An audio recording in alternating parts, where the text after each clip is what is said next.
Howdy, everybody. We're picking up where we left off last time. So we had talked about beginnings of the Cold War, the early 1950s. Now we're going to pick up kind of at the home front side, looking at the U.S., how we're having this dual era of prosperity and fear during the 1950s. We talked about the fear component quite a bit now. But on the other side, we're doing really well at home, even though foreign policy-wise, we're not doing as well as we would hope. So again, recapping, we've won the war. We did pretty well. We've initially did well in Korea, all this kind of stuff, but all these men are starting to come home. And you have some fears kind of building up. So you have massive numbers of men coming home, hundreds of thousands, millions of men coming home after World War II and after Korea. But what's going on is you have this level of fear. So the Russians have the bomb, China has fallen to the communists, and it feels like there's this aggressive spread in places like Korea and Greece of communism. So you have this widespread fear that things are going really poorly abroad for the United States. People like Joseph McCarthy are really capitalizing on this fear. Yet while all this was going on, the irony is that the United States has never been more prosperous. While everyone is convinced that the United States was in peril, we were in fact enjoying a better life than ever before. We were prosperous at home. Now it's because our economy ran primarily on the war effort. This is going to come to an end quite quickly. And it's going to be kind of worrying at first, because if the economy that pulled us out of the Great Depression evaporates after World War II, there's going to be a large loss of jobs, a lot of unemployment, particularly with the soldiers coming home. And in the months following Japan's surrender, the US government canceled more than $30 billion in defense contract. That immediately forced the layoffs of more than 800,000 people in America in the aircraft industry alone. Add to that, 12 million Americans were coming home from both the Pacific and the European theaters. Most of these were young men between the ages of 18 and 34. And they would all want and need jobs when they got home. Many jobs which were simply no longer there because of the loss of government contracts. The goal of nearly every returning veteran was get a job, get a home, and get on with their lives. And they were indeed brought home quickly. Within a year of the end of the war, over 8 million soldiers had returned to the United States and had been mustered out of service. Now, even though the Soviet threat appeared to be growing, by mid-1946, there were only about 3 million soldiers left in the US military. When they got back, these soldiers wanted to get married to their sweethearts, wanted to start families, but one of the big problems was a major housing shortage. Keep in mind, during the 1930s, no one was really building houses because of the Great Depression, so there wasn't a huge demand for this. Now you have all these soldiers returning home. They're going to want homes. They're going to want to start families. Problem is, there's not a lot of homes to buy. In Washington, D.C., there were reported 25,000 homeless veterans. In Chicago, apparently over 100,000 homeless veterans. In Omaha, Nebraska, there was an advertisement that read, quote, "Big icebox, 7 by 17 feet, could be fixed up to live in." This is just an icebox, a big walk-in freezer that someone's going to try to live in. In North Dakota, veterans took to living in converted grain bins. And keep in mind how cold it is in North Dakota.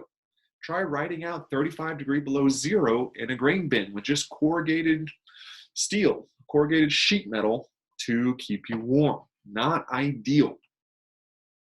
And as you can imagine, many veterans felt they were not being taken care of when they returned home after the war. And they feared being homeless in a cratering economy post-war. And this is when we get the Servicemen's Readjustment Act of 1944, better known, trying to help these homeless veterans, as the GI Bill of Rights, or just shortly the GI Bill.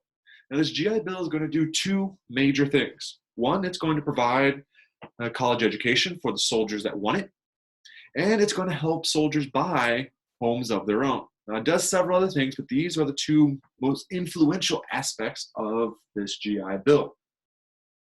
So the first big component is that it sends these GIs to college. Now keep in mind, college wasn't necessarily terribly expensive at the time, certainly not like it is today. But it was a barrier that many people simply could not surmount.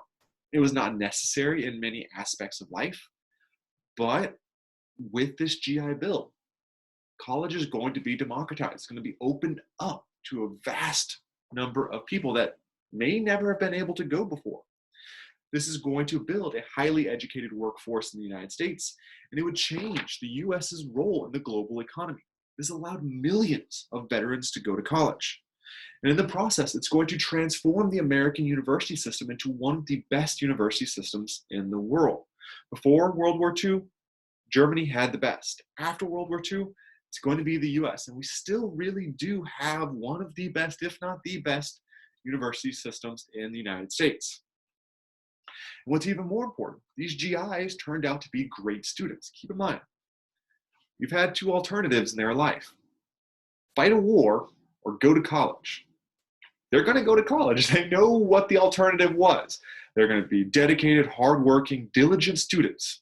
So today we think of college as, an experience, going to find yourself, figure out what you want to do, all these kinds of things. And that's all extremely important. But these guys aren't going to be partying. They aren't finding themselves. They know what the hell they want. They just want to get in, get done, and get on with their lives. So they're going to be extremely dedicated students, far more than we would imagine today. The second aspect of this was homes. And what the GI Bill is going to do is that it guarantees help to buy homes. One of the most immediate benefits is the GI Bill provided long-term, low-interest mortgages to returning veterans. Now, on top of that, they also provided a $2,000 bonus towards the purchase of a new home. So before the GI Bill, buying a home was beyond almost all Americans. Many rented, many lived in homes owned by larger landowners, all these kinds of things. Owning a home was not part of the American dream in a very real sense until the 1950s. No one had enough money, particularly right after the Great Depression. So this is going to change for a lot of these veterans. And the result was an unprecedented boom in the post-1945 era of building houses. 3.75 million veterans bought homes under the GI Bill, and the Federal Housing Administration financed nearly a third of all home purchases during this time. And it's going to be in this time period that suburbs began appearing in large numbers. The land was a little cheaper. It was further outside the city. You weren't competing with the high-cost city land. But this is going to be the heart of the new version of America. And this vast growing of the suburbs is going to be spurred on by the money provided by this GI Bill. Now, one of the biggest builders of these suburbs is going to be William Levitt. And he learned how to mass produce houses in suburbs, much like the assembly line method Henry Ford used to mass produce cars. So starting in 1949, Levitt began offering really cheap homes in 4,000 acres that he had purchased outside of Hempstead, Long Island. This would be known as Levittown. I have a little picture of that in a second. Now, every house was identical in every detail. They were all one-story high with a 12 by 16 living room, 2 bedrooms, a kitchen, and 1 tiled bathroom. So you're getting the same thing everyone else is getting, but you are getting your own home. And what's even crazier, to buy this nice little house, they had to pay the whopping price of $7,990. If only we could buy houses like that still today. This could be paid off at $60 a month with no money down. But keep in mind, many of these men and families that were buying these houses were veterans from World War II. So they had that $2,000 down payment to start off with. That means a quarter of the cost of the entire house already paid off before they even moved in. So this is putting a lot of people on very sure footing. Levitt began producing over 150 homes a week. That's almost 4 homes completed every hour. Other builders all across America started following his path. Of the 13 million new houses built between 1948 and 1958, fully 85% of them were in these new suburbs all across America. Now, if everyone's living in suburbs, to get from suburbs to work, you need something new. So you're going to have a new boom in cars. So we talked about an earlier boom, kind of in the 1920s with Henry Ford and mass production, all that kind of stuff. Now you kind of have this second boom. And people are not just buying more cars, they're buying, like families will buy a second car. So people are owning more cars than ever before, and this is driving every other aspect of related industry: oil, gas, road building, construction, everything else is being driven up by this as well. Now, to meet the needs and demands of this new cars is the 1956 Interstate Highway Act. So this is where we build our first major highway system all across the nation. And because of the context of the Cold War, we build this with the context and with the mindset that this might have to be used to move troops, to land planes on some of these highways. So they're built and designed in a way to both support military efforts as well as help average Americans move across the nation.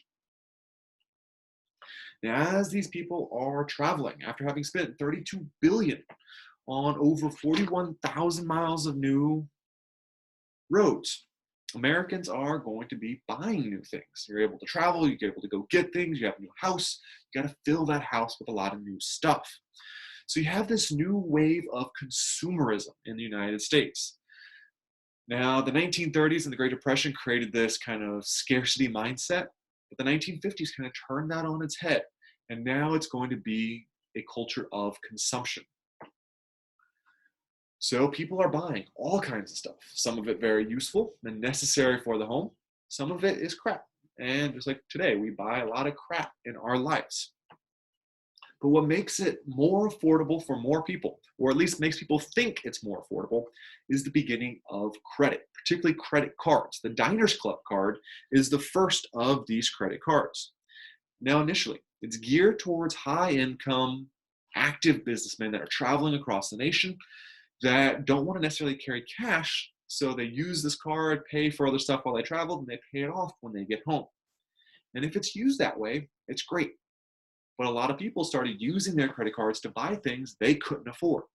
It wasn't a temporary thing, it was a primary method of payment. Now, the Diner Club card became so popular that all other businesses started producing their own card. So you have the big credit card companies, but then you have other gas companies, hotels, restaurants, department stores, all of them coming out with their own versions of their credit cards. And this is a great idea because not only are you getting the money of them buying your goods, say you work at a Target or some sort of big department store. You're going to go shop there, you buy the goods, department stores want you to do that. But if you have the credit card from that department store, now you're buying their goods. But then if you don't pay off your debt at the end of the month, you're also paying the interest for the right to have bought your goods. So they're getting, 5, 10, 15, 20% more out of you than you paid normally if you would have just paid cash. And everybody's doing this. So to give you a sense of how fast it spread, at the beginning of the 1950s, Sears and Roebuck had no credit card to offer. By the end of the 1950s, they had more than 10 million credit card users. And as a result, private debt in the United States is going to skyrocket by 300% during the 1950s, growing from $73 billion to $196 billion owed by Americans. That means we were buying more than we had money to afford. This is not a good way to run a family, not a good way to run a country. So this is a fundamental problem that's only going to escalate and get worse as we go forward. Now, what were some of the things people were buying? Well, first and foremost, TV. Radio had been kind of 1920s, 1930s, the big new invention. TVs are going to be the next big thing. They had originally come out in the 1930s, but the Great Depression didn't really support a whole lot of purchases. People were starving and unemployed, so TVs got put on the back burner. But in the 1950s, after World War II, people want TV. And people are going to buy a lot of TVs. Virtually every household is going to have a TV. So to give you an idea, in 1946, only one household out of every 18,000 had a TV. By 1959, 96% of all American households had TVs. They're watching a lot of TV. By the end of the 1950s, Americans watched about 5 hours of television a day. Now keep in mind, this is TV with commercials. There's no DVR, there's no Netflix or anything else. You had 3 channels. ABC, CBS, and NBC. So everyone's basically watching the same thing. So what were you watching? Well, one of the biggest shows is going to be Superman. You have the endless westerns that played as well. And this is going to have a surprisingly unifying effect on America. Black, white, rich, poor, no matter where you came from, no matter what country you immigrated from to the United States, everyone's watching the same TV. And it's creating this new unifying factor around popular culture. And this is where kind of, jingoistic patriotism is replaced with popular culture as the unifying factor for the United States. Now, between all of these TV shows, you have new ads. And these ads are targeted at the people watching the shows. So who's watching Superman? Kids. Who's watching soap operas and different things like that? Women that are staying at home. So the housewives. So all these things are targeted at the members of the family that they want to hit. Now, in particular, kids are going to be the most susceptible to this. So these kids didn't really read newspapers or magazines, so TV is something they could latch onto them with. So shows like Disney's Davy Crockett is going to captivate the American mindset. It's going to be the first kind of ad bonanza that goes on. They kind of give you an idea. So the coonskin hats and cap guns. And it's the first time in the United States that we remembered the Alamo and began to care about the Alamo. They kind of give you an idea of how fast this grew. One department store had 20,000 surplus little pup tents, kind of little pop-up tents that they simply could not sell. So they stamped Davy Crockett on it, and they were sold out in less than a week. People wanted to buy anything branded with Davy Crockett. And we'll see this happen time and time again with whatever the new show or new series is that really captivates the people. Now, all of this is producing an unprecedented economic boom in the US economy.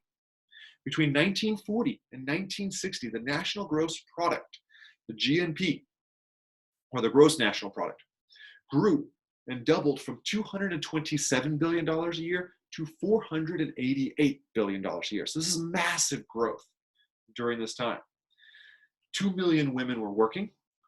This has been a growth. So all the women during the war, during World War II that were working, kept working, and more joined the workforce.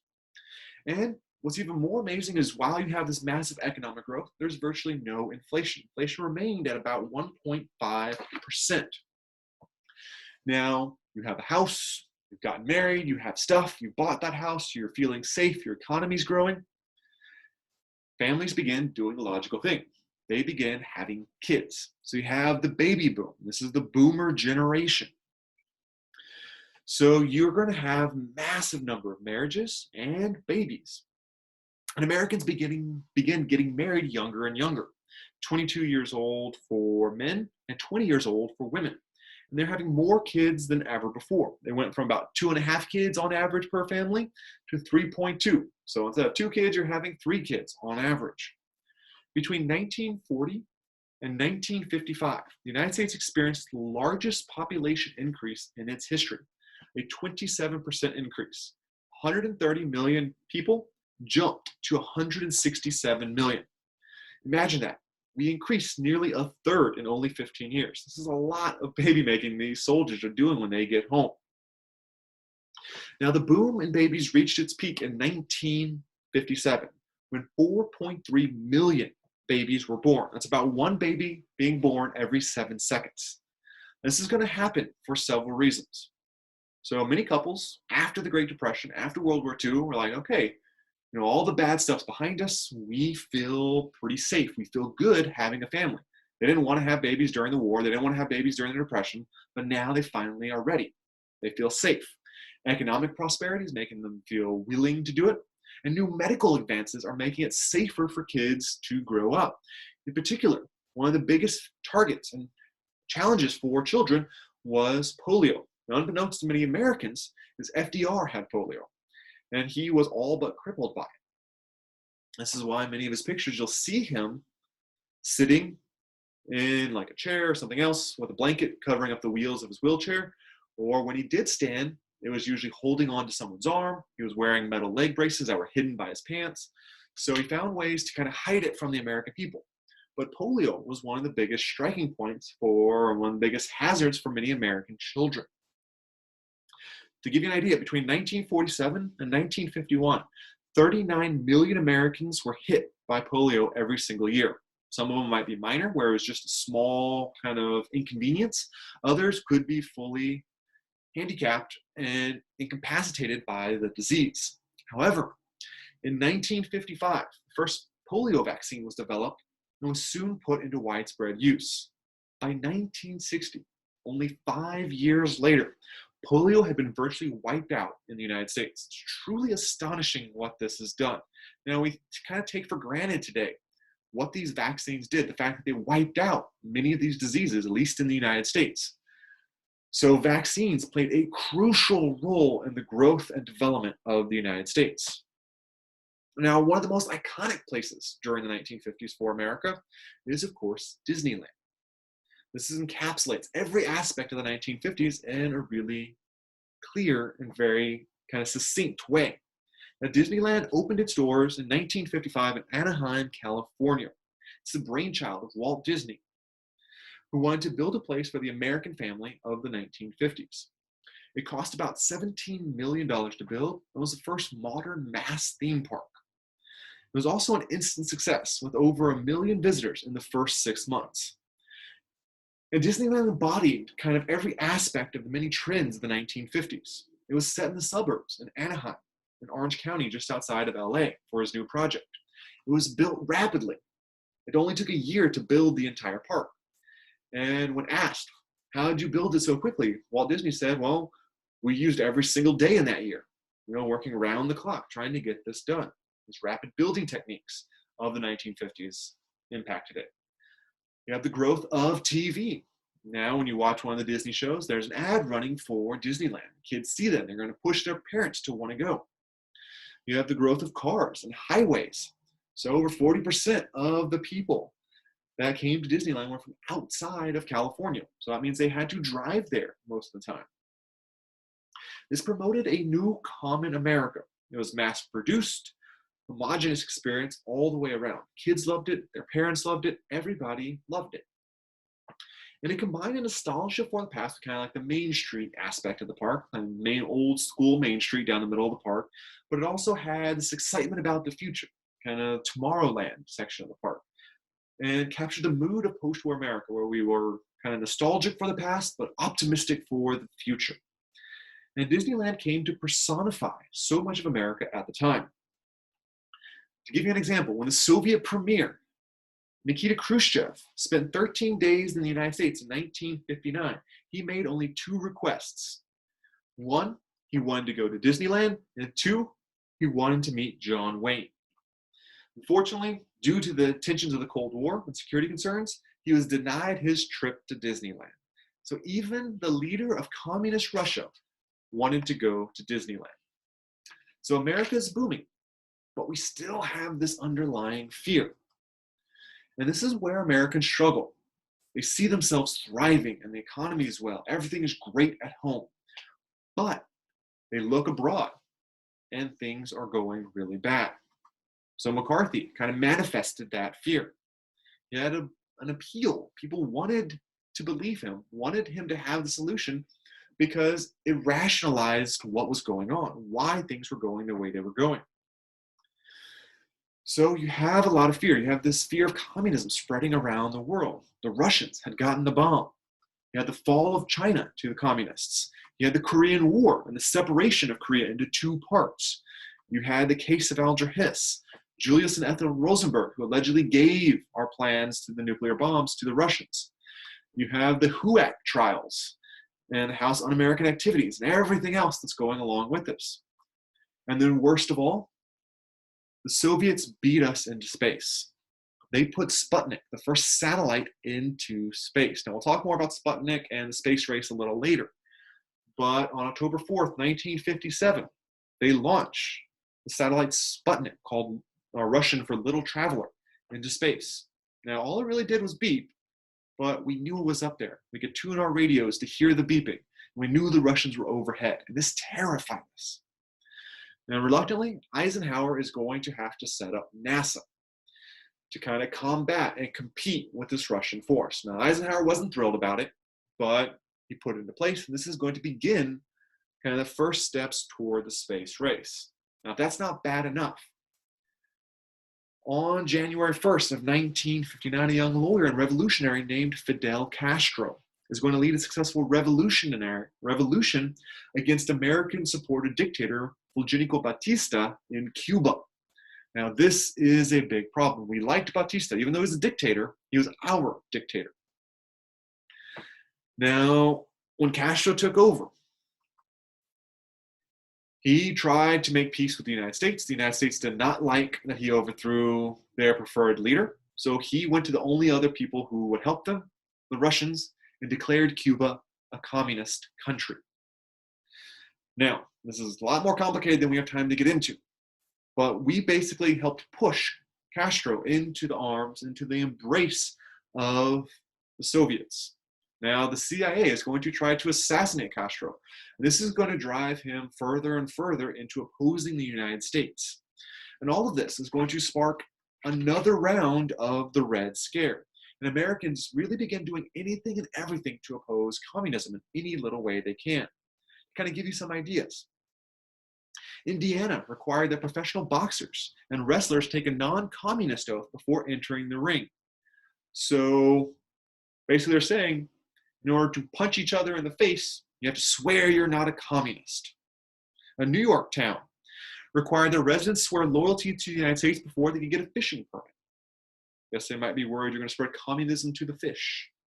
The Cincinnati Reds, I kid you not, changed their name to the Cincinnati Red Legs.